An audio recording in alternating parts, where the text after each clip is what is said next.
오늘 말씀의 제목을 한번 따라 하시겠습니까? 부흥을 위하여 기도하라. 부흥을 위하여 기도하라.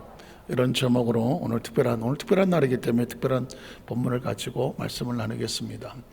올해 초에 미국 에이즈버리 대학이라는 곳에서 엄청난 부흥의 역사가 일어났습니다. 여러분도 아마 제가 설교 중에 소개하기도 하고 영상도 보여드리기도 했었는데, 에이즈버리시라고 하는 곳에는 인구가 6만 밖에 되지 않는 작은 소도시라고 합니다. 그 대학에 채플이 있죠. 채플은 크리스찬 학생들이 모여서 예배하는 곳입니다.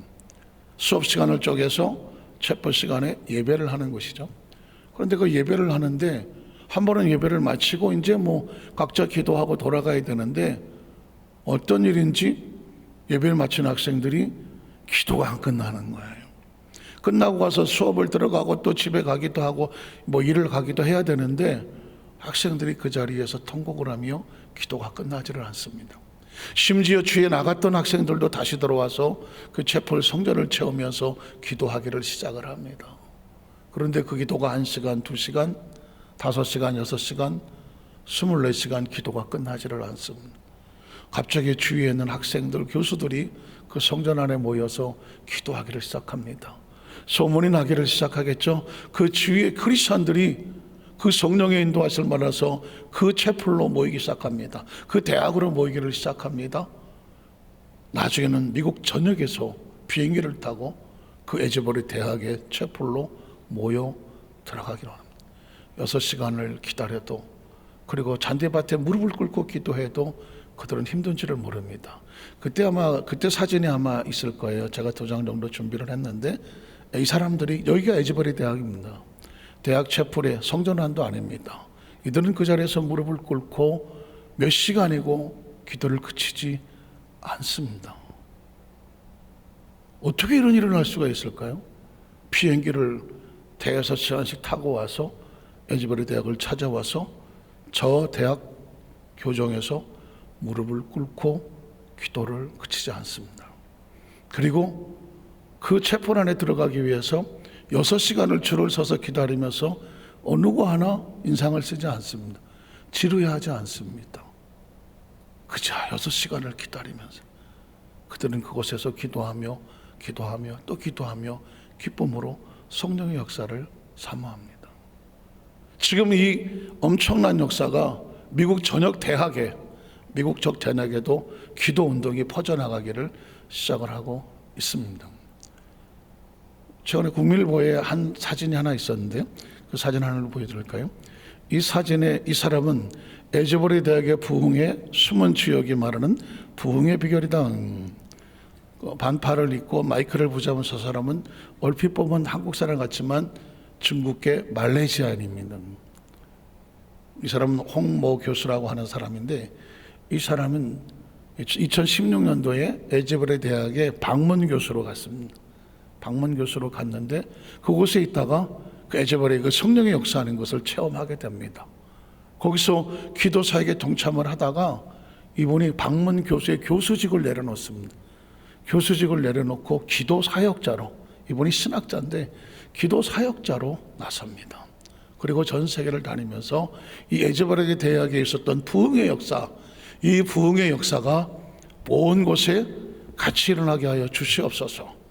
이 복음을 전하며 다니고, 최근에 한국에 와서도 무슨 특별 기도 세미나에서 선한 목자 교회에서 구체적인 기도 방법을 설명하고 있다라고 기사가 나와 있습니다. 그러니까 한국 교회에도 와서, 이분 중국계 말레이시아인인데요, 옆에 있는 사람 통역을 하겠죠. 하는데 이 사람의 메시지는 딴 게 아닙니다. 부흥은 기도하는 곳에 있다는 거죠. 한번 따라하세요. 부흥은 기도하는 곳에 있다. 부흥은 기도하는 곳에 있다는. 어쩌면 당연한 것처럼 느껴지고 다 아는 것처럼 느껴지지만, 그 에이즈버리 대학의 작은 시골 마을에 그 대학 채플 시간에 그곳에 학생들이 뭘 했을까? 도대체 뭘 어떻게 기도했길래 그곳에 하나님의 성령의 역사가 임하여 미국 전역을 흔들어 놓고 전 세계에서도 우리에게도 그 강력한 성령의 임재와 역사를 사모합니다. 그 교정들의 무릎을 꿇고 기도하며 그 모습을 우리가 언제 보았습니까? 그 야외에서 무릎 꿇은 모습을 아까 보셨잖아요. 기도하는. 이건 사람의 역사가 아니죠. 그러면서 이분이 이제 저 말씀을 증거하는 가운데에 그 에즈버리 대학에 성령의 역사가 임하는 곳에 5가지 기도의 모습, 5가지를 같이 기도하자. 부흥을 위한 5가지 기도 제목을 갖자라고 말했는데, 그 제가 5가지를 여러분에게 오늘 소개하면서 말씀을 나누기를 원합니다. 첫 번째 기도 제목은 뭐냐면 하나님 아버지를 찬양하라는 것입니다. 한번 따라하시죠. 하나님 아버지를 찬양하라는. 다 아는 얘기예요. 여러분 모르는 게 아닙니다. 그러나 중요한 것은 전심으로 부흥을 위하여. 여기서 부흥이라는 것은 개인의 영적인 각성. 오늘 제가 끊임없이 말할 건데요, 하나님 앞에 내 모습의 영적인 각성, 그리고 그 나아가서 하나님이 공동체의 부흥의 역사, 다시 말해서 하나님의 나라입니다. 자, 그런데 그 첫 번째 포문을 어떻게 여느냐? 하나님을 찬양하라는. 그 근거가 에베소 1장 3절로 6절이 나옵니다. 찬송하리로다. 하나님 곧 우리 주 예수 그리스도의 아버지께서 그리스도 안에서 하늘에 속한 모든 신령한 복을 우리에게 주시되, 곧 창세전에 그리스도 안에서 우리를 택하사 우리로 사랑 안에서 그 앞에 거룩하고 흠이 없게 하시려고 그 기쁘신 뜻대로 우리를 예정하사 예수 그리스도를 말미암아 자기 아들들이 되게 하셨으니, 이는 그가 사랑하신 자 안에서 우리에게 거저 주시는 바 뭘 하게 하려는 것이냐? 그의 은혜의 영광을 뭐 하게 하는 것이다? 찬송하게 하라는 것입니다. 여러분 찬송하십니까? 찬송하십니까? 찬송하십니까? 지금 조금 아까 불렀던 그것도 찬송이지만 정말 하나님을 향하여 온 영광의 가치가 올라가는 하나님하고 하는 진실된 여러분의 심령의 영혼의 찬양이 하나님께 1대1로 터치되는 내 찬양이, 내 목소리 괜찮은데, 나 잘하는 데가 아니라 내 영혼의 심령이 하나님의 심령과 부딪혀서 진정한 찬양으로 중심이 가는 그런 찬양을 하시느냐고 묻는 겁니다. 그 전에 제가 한번 그런 얘기를 들었을 거요. 어느 기도원에서 많은 분들이 막 박수 치면서 찬양을 합니다. 그때 한 청년 하나가 자기 뺨따구를 치면서 찬양을 합니다. 그러니 여러분 생각해 보십시오. 기도 다들 박수 치는데 어떤 청년이 자기 뺨따구를 이렇게 치면서 찬양을 하면 뭐라고 생각하겠습니까? 별 미친놈 다 보겠네 하려 하겠습니다. 아이고, 기도하는 이상한 놈들도 많이 온다 그러더니 저 미친놈이 와서 또 뺨따구를 치면서, 아유, 저거 은혜 안 되게 저거 예배 찬송을 어떻게 저렇게 하고 앉았어? 차라리 치지를 말지. 별의별 생각 다 하지 않겠습니까? 그래서 끝나고 난 다음에 어떤 양 입이 바르고 성질 급한 사람이 가갖고, 아이 보시오 청년, 그게 뭐 하는 짓이야? 여기 기도원이야. 여기 다 기도하러 온 사람 아니야? 은혜 받으러 온 사람이야. 아니 찬송을 경건하고 쳐야지. 이게 뭐야 이게? 맞는 얘기 아니야. 하나도 틀린 말이 아니잖아요. 그랬더니 그 청년이 눈물을 흘리면서 죄송하다고, 나도 그러고 싶다고, 근데 내 한쪽 손이 이렇다고. 사고로 한쪽 손을 잃은 거예요. 왼쪽 손이 없는 거예요.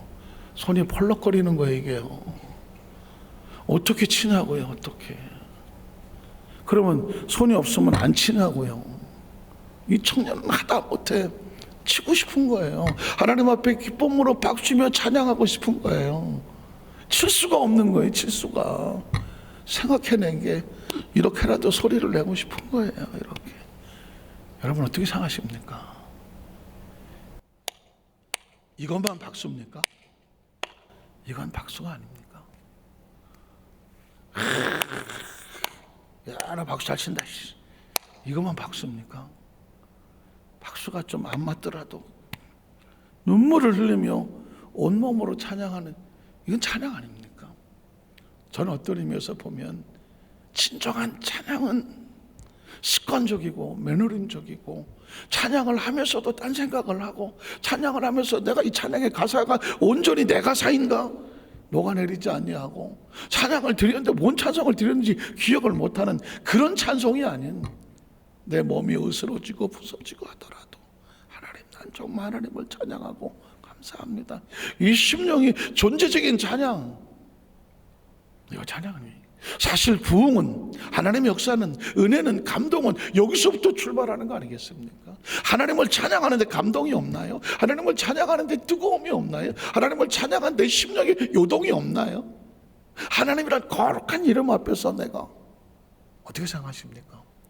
오늘 놀랍게도 부흥의 비결은 뭐 특별한 게 아닙니다.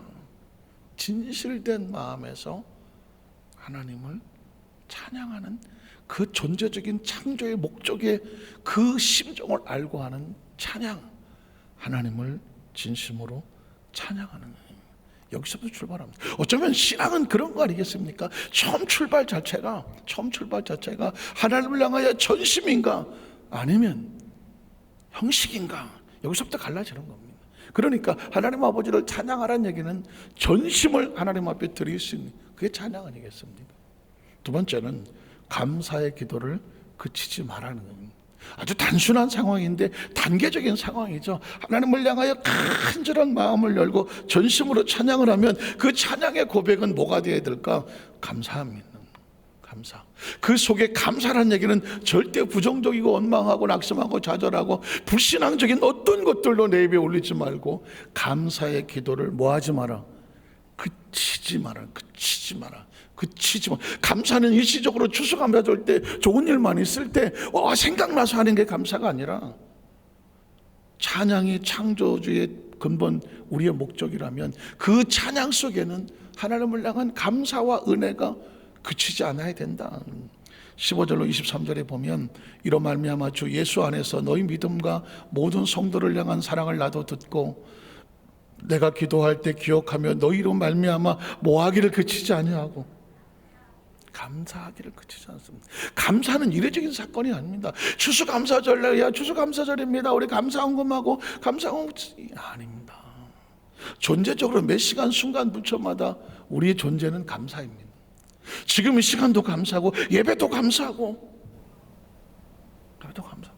제가 이번 주일날 말씀을 드리려고 했는데 예배가 얼마나 감사한지 아십니까? 지난 수요일날 중국 연변에 그 조선족 상대로 목회하시는 목사님과 사모님이 저희 교회를 방문해서 우리 엄성철 목사님 같이 식사를 나눴는데, 사실 제가 표정 감추느라고 이제 많이 절제를 했지만 속으로 많이 울었습니다. 지금 중국은 시진핑 정책에 의해서 모든 교회가 중국에서 인정하는 3자 교회라고 하는 어떤 중국 정책의 입맛에 맞는 형식적인 교회처럼 보이는 3자 교회로 다 들어가라. 그렇지 않은 교회들은 인정할 수 없다. 목회자들도 설교할 수 없다. 그래서 지금 진짜 크리스찬들은 3자 교회를 들어갈 수가 없지 않습니까? 교회 안에 이쪽에는 시진핑 초상화, 이쪽에는 모택동 초상화, 그리고 중국 공산당 당기, 그다음에 아내를 시뻘게 치러놓고 하기 전에 그다음에 중국 무슨 애국가 같은 거를 부르고 완전히 정치화돼가는 그런 상황 가운데 오직 예수를 바라보는 크리스찬들에게 그게 가능합니까? 그러니까 지하로, 가정교회로 다 흩어져 버리는 것입니다. 모여서 예배 드릴 수가 없습니다. 보십시오. 가정교회로 모여서 따로 일주일에 한 번씩 하다가 한 달에 한 번씩 모여서 식사만 해도 막 눈물을 흘린다는 거예요. 여러분, 지금 중국에서는 예배를 폐쇄시키는 그런 그 가슴 아픈 상황으로 지고 예배를 드리고 싶어하는 크리스찬들이요, 지하에 숨어서 물어보니까 2억이나 된대. 2억. 중국에 숨어있는 크리스찬이요 2억이나 된답니다. 2억. 그 사람들은 공산당과 타협하지 아니하고 예배를 드리고 신앙을 지키기 위해서 목숨을 걸고 지하에서 예배 드리고 싶은 사람들입니다. 그렇게 예배를 사모하는 사람이 있습니다. 예배 한번 드리기 위해서 목숨을 걸어야 되는 이 현실 속에서 여러분 보십시오. 우리가 교회 나온다고 누가 막습니까? 할 일이 많고 바빠서 중요한 일이 더 많아서 교회를 안 나오고 예배의 중요성을 모르니까 이번은 안 되네, 다음에도 가면 되지. 기억하십시오. 감사란 그런 겁니다. 감사는 이번에 감사하면 다음에 감사하지 아닌 거예요. 예배에 감사하십니까? 살아있음에 감사하십니까? 숨을 쉴 수 있음에 감사하십니까? 자, 이번 주일날 아마 그 목사님 사모님 저희 교회 예배 참석하실 수도 있는 것 같은데 오시면 잠깐 좀 소개를 할 수 있겠습니다만은 지금 치열하게 전 세계는 영적 싸움을 하고 있습니다. 알게 모르게 교회는 끊임없이 공격을 받고 있고 어려움 속에 있고 수많은 영혼들이 이미 그들의 영혼을 잃어버렸습니다. 영혼을 잃어버리고 예배를 잃어버리고 기도를 잃어버리고 감사를 잃어버리고 찬양을 잃어버리면 영혼을 잃어버린 겁니다. 그러나 잃어버린 줄을 모르고 그냥 살아가는 거죠. 어떻게 생각하십니까? 부흥은 그래서 어디서부터 출발하느냐? 다시 하나님을 찬양하고 그리고 다시 감사와 예배에 하나님을 향한 그 간절한 심령이 다시 끌어오르면서 부흥은 시작되는 겁니다. 세 번째로 영적 성숙을 위해서 기도하라는 것입니다. 영적 성숙이란 뭐냐? 내 속사람에 대해서 관심이 있는가? 내 속사람이 점점 단단해지고 성숙해가는 이 부분을 알고 있는가? 한번 읽어볼까요?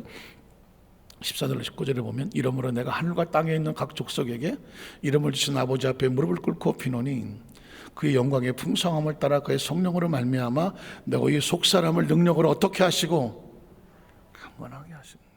여러분, 겉모습은 육체의 모습이라면 우리가 하나님의 사람으로 영적인 사람, 우리의 진짜 모습은 속사람입니다. 속사람입니다. 내 겉사람은 나이 먹으면서 점점 노화가 돼가고 노인이 돼가는 사실입니다. 그러나 우리의 속사람은 성령으로 말미암아 점점 더 어떻게 된다? 강건해지는 거거든요. 신앙이 강건해지고 믿음이 강건해지고 사명이 강건해지고요. 말씀 안에서 단단해 서가는 크리스천의 모습으로 서는 거예요.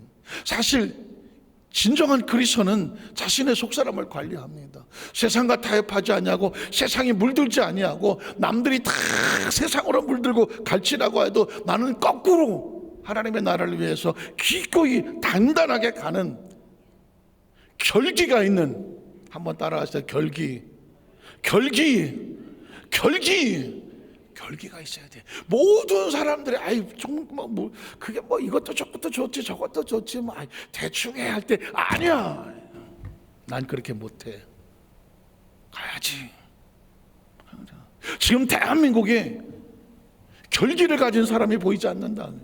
제가 오늘 글을 읽다가는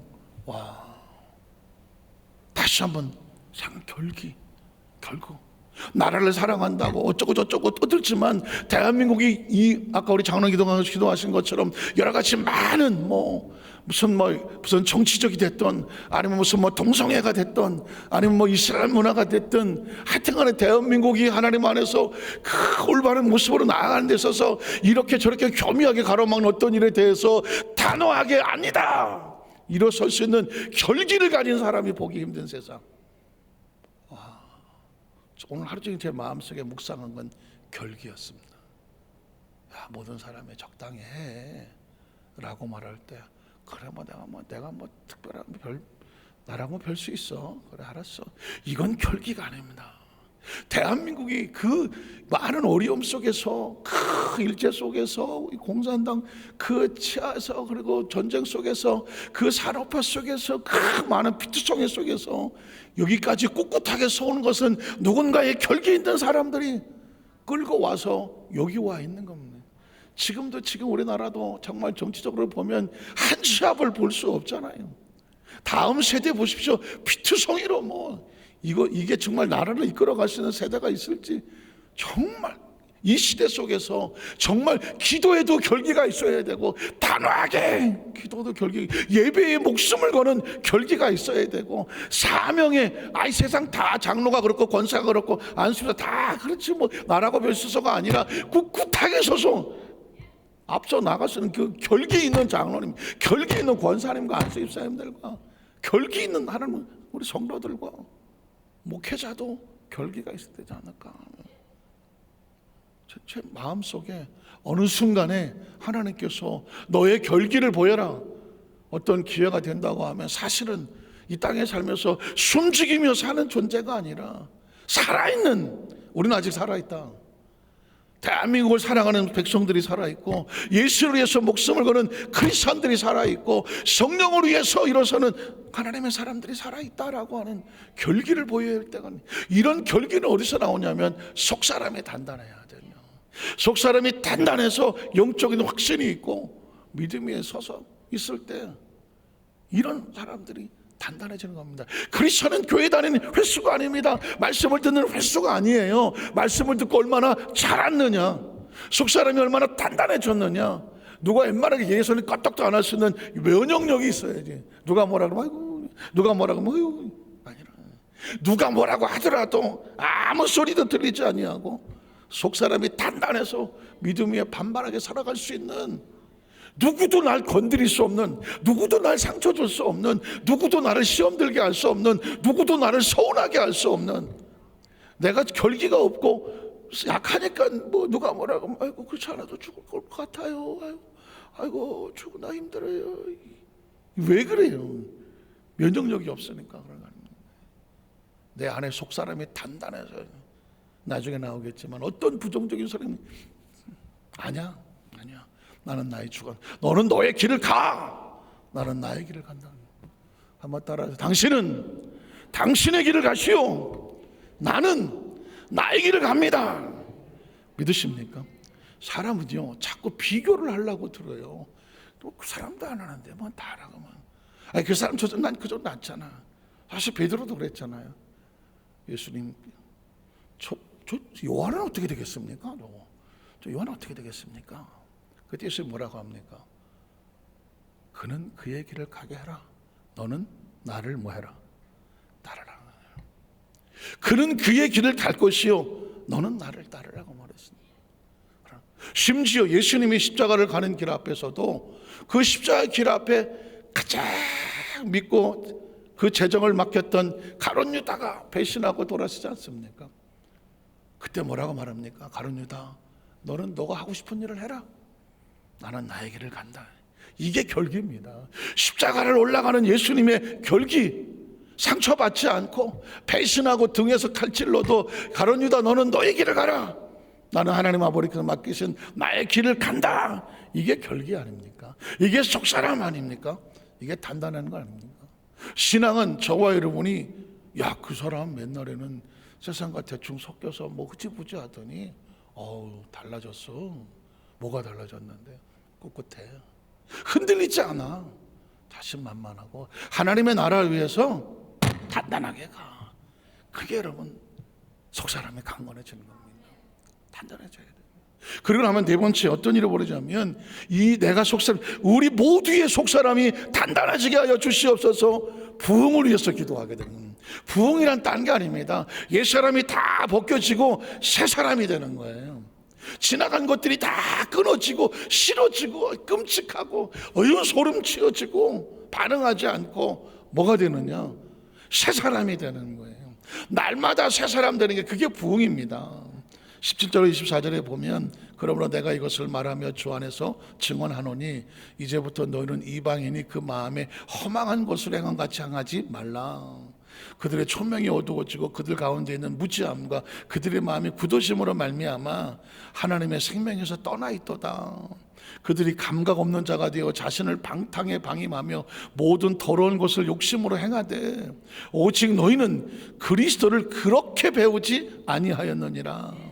진리가 예수 안에 있는 것 같이 너희가 참으로 그 진리에게서 듣고 또한 그 안에서 가르침을 받았다면 너는 유혹의 욕심을 따라 썩어져가는 구습을 따른 옛사람을 어떻게 해라? 벗어버리라. 벗어버리라.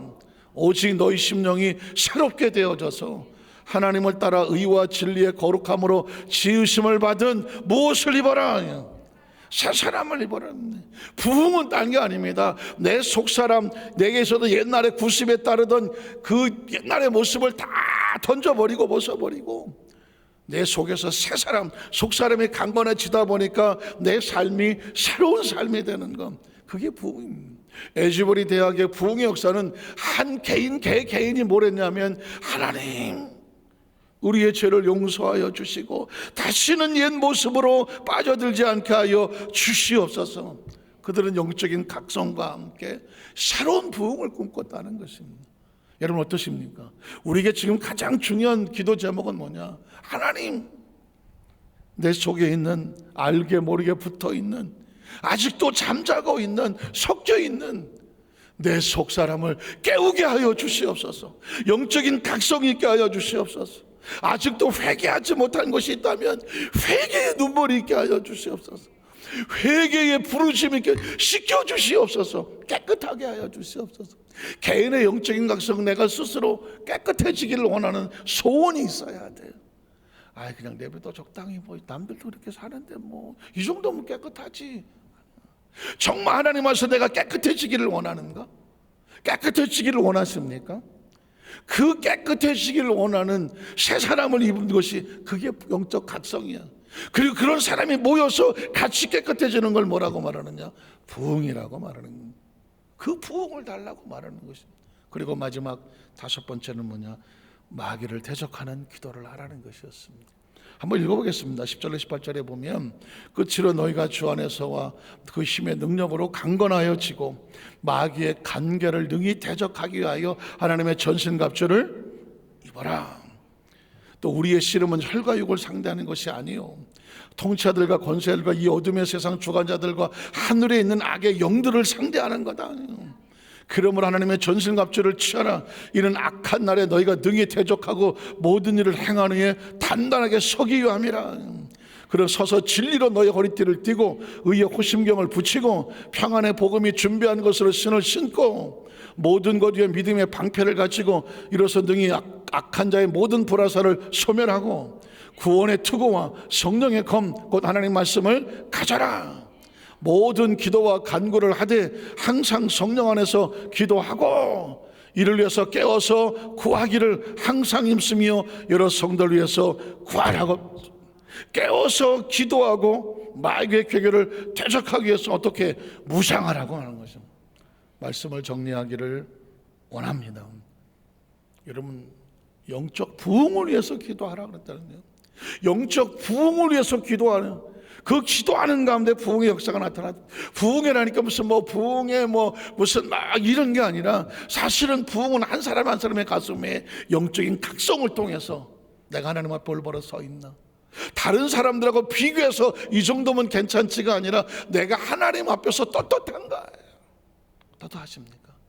여러분이 굉장히 중요한 얘기 하는 거예요. 남들은 몰라.